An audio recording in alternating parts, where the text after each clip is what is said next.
You're right in time for Hope TV Newswatch on this 23rd day of July 2024. A very good evening to you and welcome to the broadcast. My name is Keneddy Kimani. Now, two groups of protesters clashed during Tuesday's demonstrations in Nairobi Central Business District, leaving two motorcycles torched. A number of motorcycles in the first group, believed to be pro-government, had their number plates, still prompting questions of whether they are being funded by a number of political leaders. And as Sami Adika now reports, this comes even as the Acting Inspector General of Police, Douglas Kanja, had earlier in the day issued a stern warning to demonstrators against occupying Jomo Kenyatta International Airport, among other protected areas. This was the situation in the capital, Nairobi. For over 3 hours, the CBD was at a standstill after a group of boda riders entered the town carrying placards in solidarity with the Ruto-led government. Moments later, many on foot were left complaining of being robbed by the group. So you find people demonstrating for bikes. Now the bikes have no number plates. How do we identify them? They either number plates, they are snatching from citizens, and the government is right there, right in front of them. Wanakunyang'anya na serikali imenyamaza.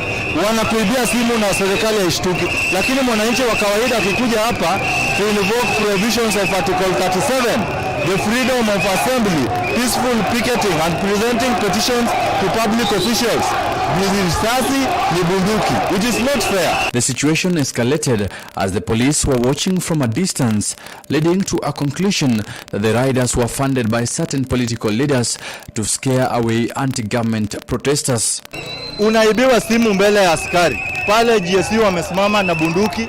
Wahalifu wanakuibia simu and they are doing nothing. Minutes later, a second group came out marching to JKIA before the police intercepted them at Nyayo Stadium roundabout. This was the situation along Outer Ring Road as police officers mounted barriers to ensure no individual makes their way to JKIA. This continued even after the Acting Inspector General of Police Douglas Kanja had issued a stern warning to demonstrators against occupying JKIA. Kuenda kuingia kwa kiwanja ya ndege huko na hujapata ruhusa ya kuingia huko haitakubalika. Nataka kukumbusha Wakenya wote, hatuna nchi nyingine inaitwa Kenya, ni hii peke yake tuko naye.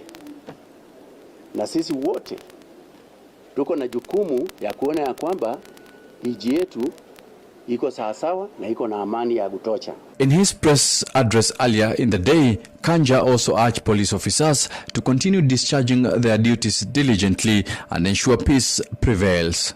Tujukumike sisi wote tukijua ya kwamba hatuna mahali nyingine, ni hii tu, hii ndio nchi yetu, hii Kenya. Hatuna Kenya nyingine, iko mahali nyingine. Kwa hivyo sisi wote tuichunge na tuiride kama vile wimbo yetu ya taifa yetu inasema. Na tukifanya namna hiyo, kila mmoja yetu atakuwa kwa sawa. Days after President William Ruto issued a stern warning to demonstrators, the youth now seem to be more energized in their quest for changes in the government, begging the question, is the government really ready to dialogue with the youth in order to end the uncertainties in the country? For Newswatch, I'm Sami Adika. Thank you so much, Adika, for that report. Now, the ODM party has reiterated its opposition to possible coalition talks with President William Ruto to establish a broad-based government of national unity. This comes amid reports indicating that President William Ruto has extended an offer to ODM leader Raila Odinga, proposing 5 cabinet positions despite disagreement within the opposition Azimio la Umoja One Kenya coalition over cooperating with the government. Chris Ahati with more. Amid the ongoing countrywide anti-government protests after the Gen Z youth shunned calls for dialogue, ODM party has now refuted claims suggesting that it is in talks with the government to form a broad-based government. This comes in the wake of reports indicating that President William Ruto has extended an offer to the opposition front, Azimio la Umoja One Kenya, proposing 5 cabinet positions despite evident divisions within the coalition concerning collaboration with the current current administration. The speculation gained traction following Odinga's recent endorsement of a national multi-sectoral dialogue forum initiated by President Ruto to address issues Kenyans have raised in the prolonged anti-government protests. In a statement on Tuesday, ODM Secretary General Edwin Sifuna clarified that the party does not have any political arrangements with the current regime as it remains committed to its principles and the ongoing struggle for a better Kenya. Sifuna has noted that a narrative has been created to make it look like ODM is desperate to join the government, further affirming that any member of ODM who wants to join Ruto's cabinet will be doing that without the approval and support of the party. President Ruto has already nominated 11 cabinet secretaries after dissolving his cabinet, and now all eyes are on him, particularly regarding the selection of individuals to fill the remaining cabinet positions. While Odinga had previously shown openness to the idea of dialogue and forming a broad-based government, the ODM leader on Sunday sent mixed signals after issuing fresh demands before any dialogue with Ruto's government. Among them, the compensation of every victim of police brutality, dismissal of all protest-related cases, and the release of all abductees and those in jail. Earlier, Ruto had proposed a 6-day multi-sectoral dialogue set to begin on July 15th to address the grievances raised by the Kenyan Gen Zs. The initiative, however, failed to materialize amidst uncertainty regarding its location and participants, this even as the opposition front remains split on the matter. Meanwhile, the youth-led anti-government protests continue to gain momentum with massive calls for President Ruto's resignation. Reporting for Hope TV Newswatch, I'm Grace Ahati. Thank you so much, Grace, for that report. And still a matters dialogue, President William Ruto has continued to draw support from a section of ODM party leaders on the formation of a government of national unity. Garsen Member of Parliament Ali Wario pointed out that the country was more important than any individuals. Wario has called on the youth under the Gen Z banner to stop their weekly protest and give time for President William Ruto a chance to implement their demands. Mheshimiwa Rais William Ruto, vijana wakapiga kelele, wakafanya maandamano, walisema kuna kitu haendi vizuri. Si ni kweli? Rais amesikiza au kusikiza? Haja kasimunja kasine? Si rais amesema finance bill wachanani naye. Si ni kweli? Walisema hii mawaziri kuna urto mingi sana iko chafu ndani. Akasema baraza la mawaziri ivunjwe. Amevunja kuvunja? Rais amesema sasa. Akasema wale wote wako na maono wakuje. Akaita Raila, akaita Kalonzo, akaita nani Uhuru, akaita Wamalwa, akaita nani mwingine? Akaita Martha Karua, akaita wale wana maono Kenya nzima. Si ni kweli? Leo hii Kalonzo anakataa watu wakae waongee, hataki amani. Sasa Kalonzo rafiki yangu, mzee wangu, yeye anataka hii Kenya iende wapi? Kwa hivyo sisi tunamwambia Mheshimiwa Raila, Baba Raila Odinga, aende akae meza moja na rais, wapange nchi ikuwe na amani, nchi ende mbele. Mnasemaje nyinyi? Si namna hiyo? Si mnataka amani Kenya? Mnataka dialogue iendelee? Hebu mnionyeshe kwa mkono watu wa Garseni. Now, President William Ruto has made a surprise cabinet nomination change, with Soipan Tuya taking the Defense Ministry while Aden Duale being moved to the Ministry of Environment. This is according to a communication sent to the Speaker of the National Assembly, Moses Wetangula, in which President William Ruto communicated the changes. The names have been referred to Committee on Appointments, which is expected to vet and table a report of the nominees within 28 days. President William Ruto named the 11 nominees on Friday last week.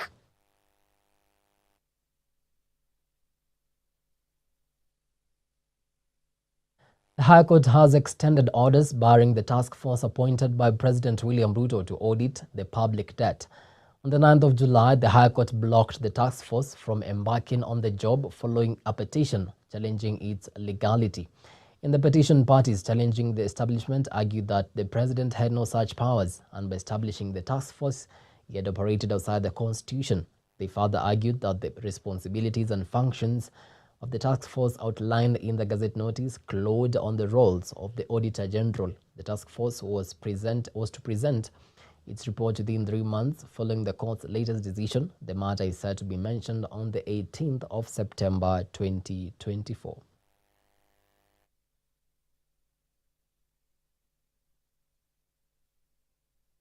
Now, at least 2 people were on Tuesday morning killed in an accident along the southern bypass in Nairobi after trucks collided. 3 others were seriously injured in the accident that happened near Ole Sereni area. According to police reports, the accident happened after the driver of a lorry moving from the Kikuyu direction lost its control, veered off his lane and crossed to the opposite one, colliding with a trailer.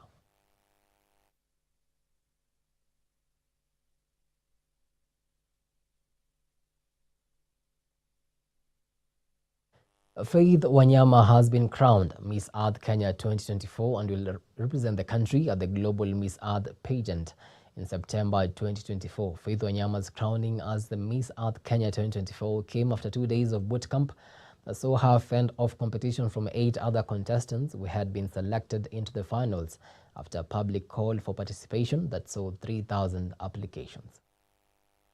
The journey has been long and I can't even imagine, I can't even believe it, but all I can say is that I've put in a lot of effort. At 14, I lost my rubber shoes that Red Cross had just donated to me and I felt so bad, and doing research in my village, I found out that this is still the narrative, the barefoot narrative. So I decided to start a project on poverty alleviation. It is called Soul.Smile Initiative that aims at mainly donating discarded rubber shoes, or rather school shoes, or the ones that are not in use, to these school children and the pupils. Well, it is 10 minutes past the top of the hour. Time now for a short break, but we still have much more, so see you on the other side.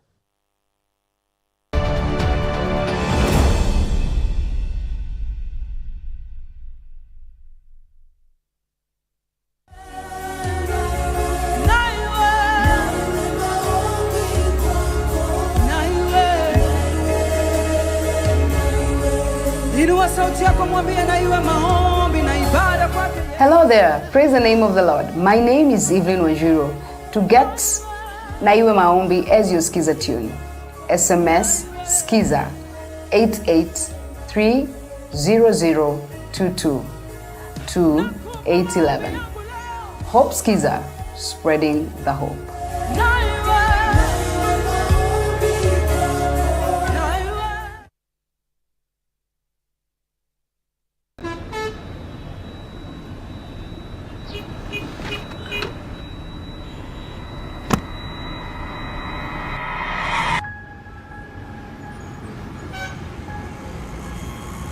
Rafiki soul is a promise of a hand that reaches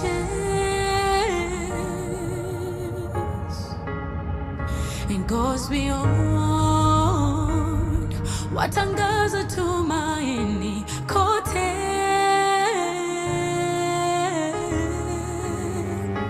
I'm forever grateful. Ninashukuru ukarimu, ukarimu. I'm forever grateful. Ninashukuru ukarimu, ukarimu.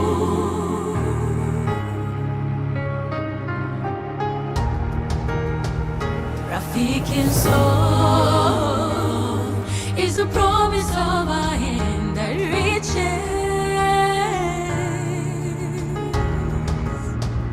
and goes beyond what angaza tumaini kote. I'm forever grateful. Ninashukuru ukarimu, ukarimu. I'm forever grateful. Ninashukuru ukarimu, ukarimu. Rafiki msoul. Friends of Hope, keeping hope alive.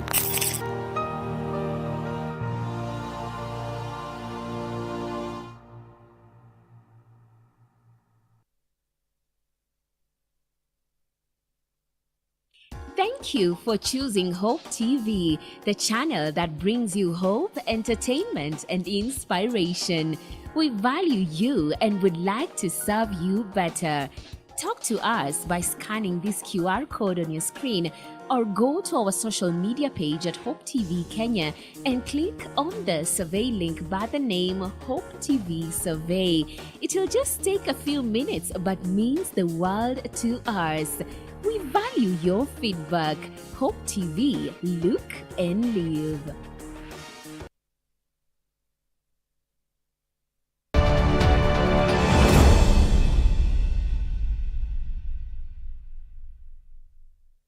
Welcome back. You're watching Hope TV Newswatch. Now let's cross borders, and Ugandan security forces detained a number of young people on Tuesday in downtown Kampala who are taking part in a banned rally against what the protesters say are rampant corruption and human rights abuses by the country's rulers. The protesters were holding placards and shouting slogans denouncing corruption. Authorities banned the planned protest, citing intelligence they said showed criminally minded youth might hijack it in order to loot and vandalize.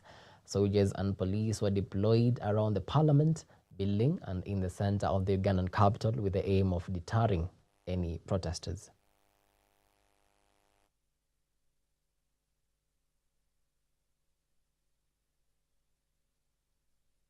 Now, the death toll from 2 landslides in southern Ethiopia has risen sharply to 157. According to the official communication from the Ethiopian government, the number could increase further. A landslide buried people in Gofa zone in southern Ethiopia regional state. Then a second one engulfed others who had gathered to help on Monday morning. The South Ethiopia regional state has been battered by the short seasonal rains between April and early May that have caused flooding and mass displacement. The southern region area has experienced tragic landslides previously. At least 32 people killed in 2018 after 2 separate landslides within a week of each other.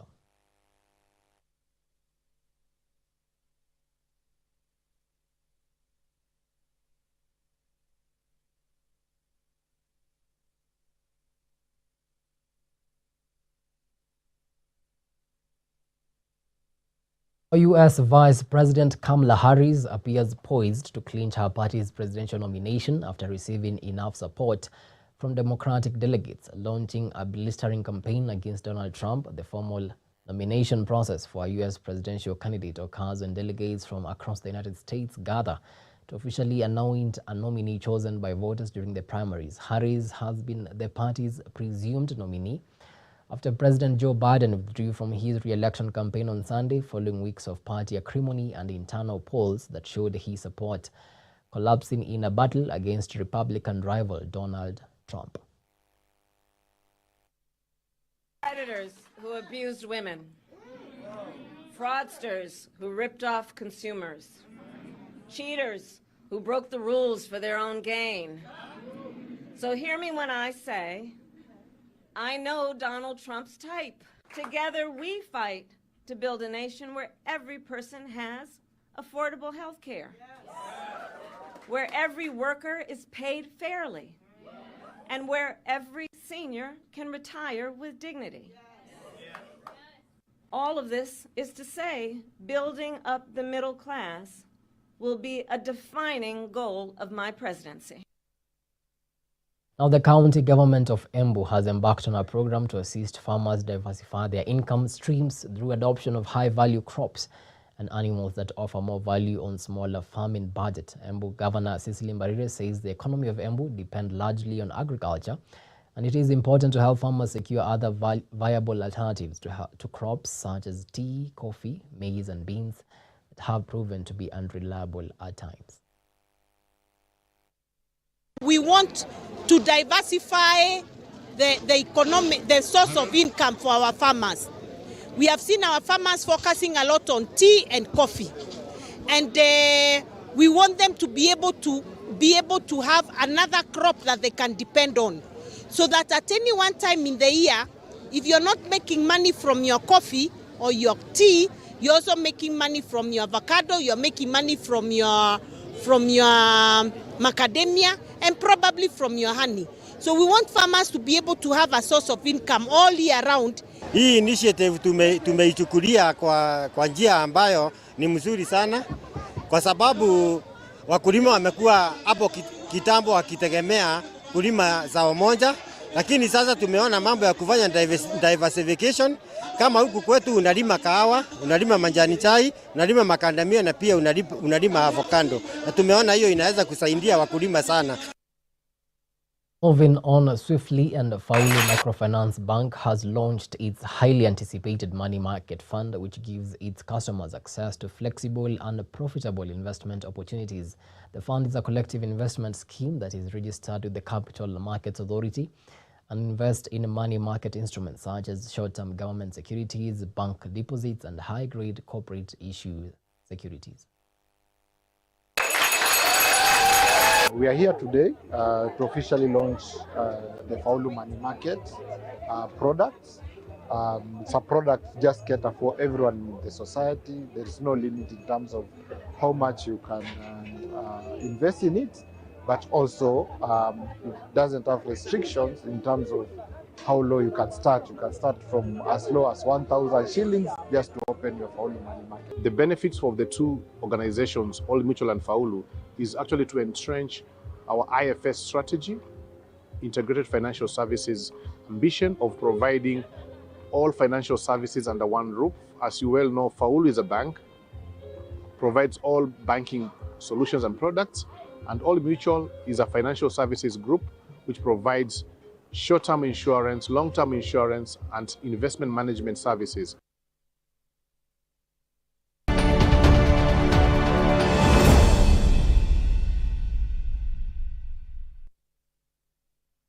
To some sports in action now. Andy Murray has confirmed that he will retire from tennis after the 2024 Paris Olympics. The 37-year-old is planning to play in the singles and doubles at what will be his 5th games. The Scots' first games appearance was in Beijing in 2008 when he lost in straight sets to Lu Yang-sun in the first round. 4 years later, Murray swiftly put the disappointment of a Wimbledon final defeat by Roger Federer behind him, defeating the Swiss in straight sets at London 2012 to win gold. The Briton became the first male tennis player to win 2 Olympic singles titles when he beat Argentina's Juan Martín del Potro at Rio 2016.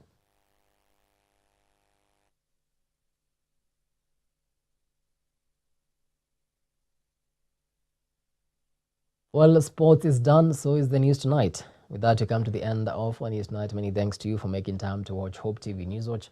We really do appreciate the value of your time. On behalf of the amazing team that made this bulletin a success, have yourselves a blessed night. My name is Keneddy Kimani.